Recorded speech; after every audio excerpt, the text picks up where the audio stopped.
सरकार की महत्वपूर्ण योजनाओं के सफल संचालन में सेवा सरकारी समिति कर्मचारी एक सेतु के रूप में कार्य करते हैं। समिति कर्मचारियों की तटस्थ भूमिका के कारण वर्तमान में सहकारी समितियां मजबूत स्थिति में हैं। वर्तमान परिप्रेक्ष्य में सेवा सहकारी समिति कर्मचारियों की समस्याओं, विभिन्न मांगों के निराकरण और अन्य महत्वपूर्ण विषयों को लेकर समर्थ सहारा के संभागीय ब्यूरो पूनम राउत ने वारा सिवनी ब्रांच यूनिट के अध्यक्ष सुरेंद्र बिसेन से विशेष वार्ता की। देखिए ये खास रिपोर्ट। नमस्कार, आपका परिचय? मैं सुरेंद्र बिसेन, प्रभारी प्रबंधक सेवा सहकारी समिति जागपुर। सर, कितने वर्षों से सेवाएं दे रहे हैं आप? कब से मतलब इस फील्ड में, सेक्टर में? मैं यहाँ जो है इस समिति को 2006 से सेवाएं अपनी देते आ रहा हूँ। 2006 से मेरी इसमें नियुक्ति हुई थी और बतौर 2006 के बाद मैं विक्रेता, लिपिक और अभी सहायक प्रबंधक और हाल में प्रभारी प्रबंधक पर अपनी सेवाएं दे रहा हूँ। जी सर, सेवा सहकारी समितियाँ जो है वो शासन के द्वारा संचालित बहुत सी महत्वपूर्ण योजनाओं को पहुँचाती है, जन जन तक पहुँचाती है, एक महत्वपूर्ण सेतु की तरह कार्य करती है। तो आप जो है सेवा सहकारी समितियों की को किस नज़र से, किस भूमिका में देखते हैं और क्या मानते हैं कि सहकारिता विभाग जो है किस तरह का कार्य कर रहा है, जनता के साथ किस तरह का कम्युनिकेशन होता है? देखो, सहकारी समितियाँ जो है वो लोगों के लिए जन कल्याणकारी योजना का संचालन करती है, जिसमें लोगों से सीधी जुड़ी हुई सेवाएं, जैसे कि किसानों को यहाँ से ऋण प्राप्त होना, खाद बीज प्राप्त होना, यहाँ से राशन प्राप्त होना और धान का उपार्जन का कार्य भी किसानों के लिए बहुत महत्वपूर्ण कार्य है। तो इसमें जो सहकारी समितियाँ जो है सहकारिता का एक महत्वपूर्ण कार्य करती है और जो यहाँ के लोग जनता से सीधे संपर्क समितियों का है और उसके बीच में बहुत ही अच्छा मित्रताओं का व्यवहार करके ये संस्था उनको कॉपरेट करके चलाती है और ये बहुत जन कल्याणकारी योजना का संचालन करती है। जी, तो अभी वर्तमान में कौन से कार्य हो रहे हैं अभी, ऋण वितरण वगैरह? या अभी वर्तमान में जो खरीफ का सीज़न चालू है, तो खरीफ सीजन का जो ऋण वितरण का कार्य समितियाँ कर रही है, जो 0% पे शासन की जन कल्याणकारी योजना जो चलती 0% ब्याज दर पे किसानों को ऋण उपलब्ध कराना, तो वह ऋण वितरण का कार्य चालू है एवं जोरों से वसूली का भी कार्य भी चालू है। जो पुराना ऋण प्रदाय किया गया था उसकी वसूली का भी कार्य चल रहा है और साथ ही साथ जो किसान को खेती के लिए आवश्यक वस्तु में जो आता है खाद बीज, यहाँ से वितरण किया जा रहा है। अभी खाद बीज की समितियों में उपलब्धता तो है, परंतु किसानों की मांग के अनुरूप खाद की कुछ कमी है कि किसानों की डिमांड एक तरफ से डीएपी खाद की जो चाह है, तो डीएपी खाद अभी ज़िले में अभाव है डीएपी का। बाकी डीएपी के अभाव के चलते 20-20, 13, 12, 32, 16 बाकी जो पोटास है, एनपीके है और अपना सुपर फास्फेट यूरिया खाद उपलब्ध है। किसानों को अगर थोड़ी बहुत कमी जा रही तो डीएपी की जारी, जैसी डीएपी खाद अगर प्राप्त होता है रेक से तो वह भी मांग कर यहाँ बुलाया जाएगा। तो क्या वजह क्या है? जब उच्च अधिकारियों से बात करते होंगे तो डीएपी की कम उपलब्धता क्यों नहीं हो पाती, क्या कारण है? उच्च अधिकारियों से चर्चा करने में यही पाया गया है कि जो डीएपी में जो उपयोग होते हैं, जो पदार्थ उपयोग होते हैं या रासायनिक जो लगता है उसको मटेरियल, वो मटेरियल जो है अपने देश से सप्लाई न होकर विदेश से सप्लाई होता है और उसकी जो कीमत है वो ज़्यादा पड़ रही है और डीएपी खाद बनाने में कास्ट ज़्यादा आ रही है और जिसमें कि गवर्नमेंट के द्वारा जो सब्सिडी दी जा रही है 1000 रुपये, पहले डीएपी का रेट जो है 1300 रुपये में किसान को वितरण हो रहा था, पर 1300 रुपये प्लस 1000, 2300 रुपये की वो खाद पड़ रही थी, जिसमें 1000 रुपये की सब्सिडी गवर्नमेंट की तरफ से कंपनी को दी जा रही थी और कंपनी को वह खाद 2300 रुपये में भी नहीं पुरा रहा है। अगर गवर्नमेंट इस पर सब्सिडी बढ़ाती है तभी कुछ बात इसमें बनती है, अन्यथा अभी वो खाद की संभावना कम ही देखने मिल रही है।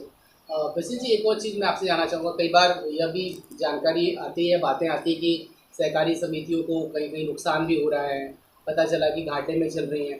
तो बतौर एक कर्मचारी इतने वर्षों से आप काम कर रहे हैं, क्या लगता है आपको बुनियादी रूप से क्या ढांचा, क्या बदलाव समिति कर्मचारियों को करना चाहिए जिससे समितियाँ जो है मुनाफे में भी रहे और बेहतर उत्कृष्ट जो है इसके रिजल्ट्स भी आए?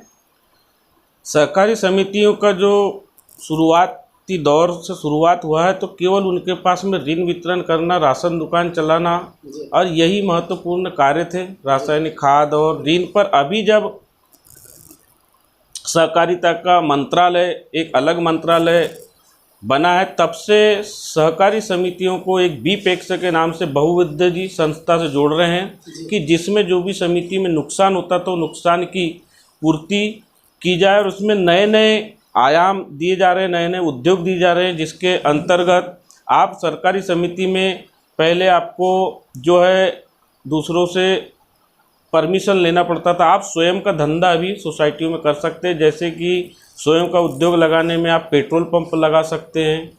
पहले जो आधार प्रमाणित धान बीजी समिति को उपलब्ध होती थी, पर आप अगर धंधा करती है समितियां तो वह हाइब्रिड रिसर्च धान का भी बिजनेस यहाँ पे बीज का कर सकती है।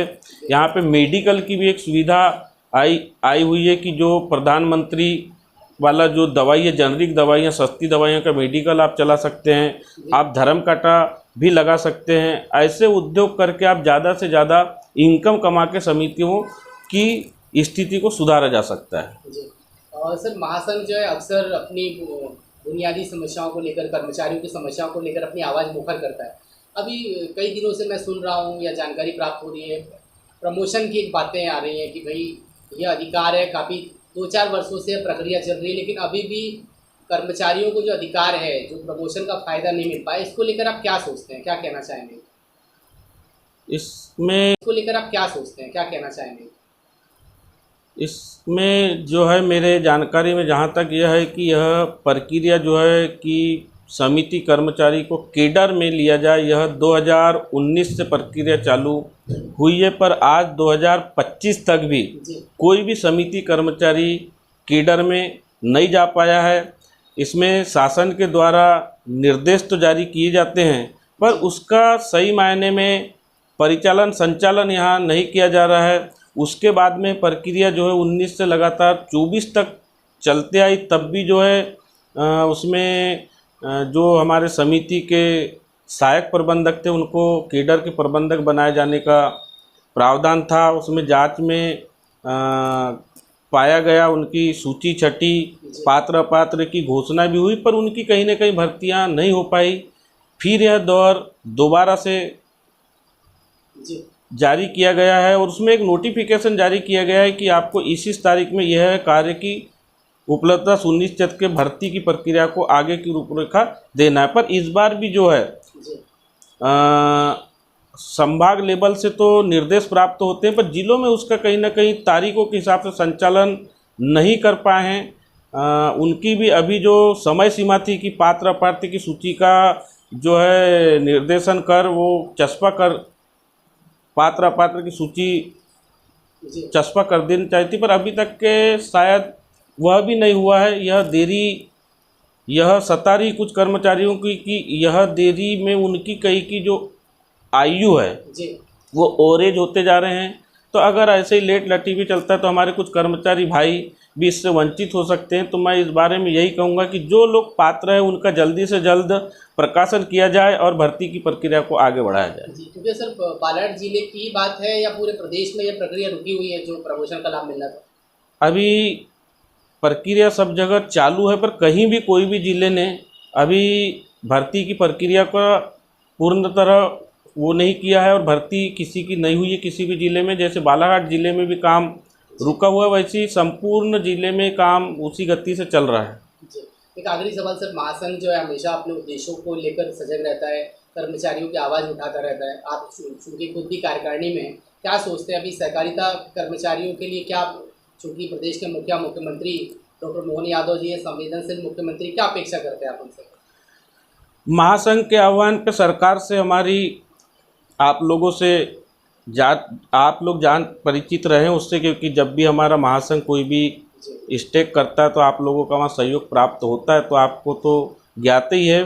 पर हमने जब जब लड़ाई लड़े हैं महासंघ के द्वारा कुछ न कुछ समिति को प्राप्त हुआ है और आगे भी जो लड़ाई लड़ेंगे और ये जारी रहेगा। इसमें पिछले बार जो महासंघ के द्वारा लड़ाई लड़ी गई थी उसका फ़ायदा जो है हमारे समिति कर्मचारी भाइयों को मिला है। उसमें एक आदेश जारी हुआ था कि समिति कर्मचारियों को प्रबंधकीय अनुदान के रूप में 3 लाख रुपए जो है साल का जी दिया जाएगा और विक्रेताओं को 3,000 रुपये प्रति माह अतिरिक्त दिया जाएगा। तो समितियों को 3 लाख रुपए जो है वो प्राप्त हो चुके हैं, जिसका वितरण समिति कर्मचारियों में हुआ और विक्रेताओं का भी मानदेय जो अभी कुछ 1 महीना पहले वो भी प्राप्त हो गया, जो विक्रेताओं को उनके खाते में ट्रांसफ़र कर दिया गया है।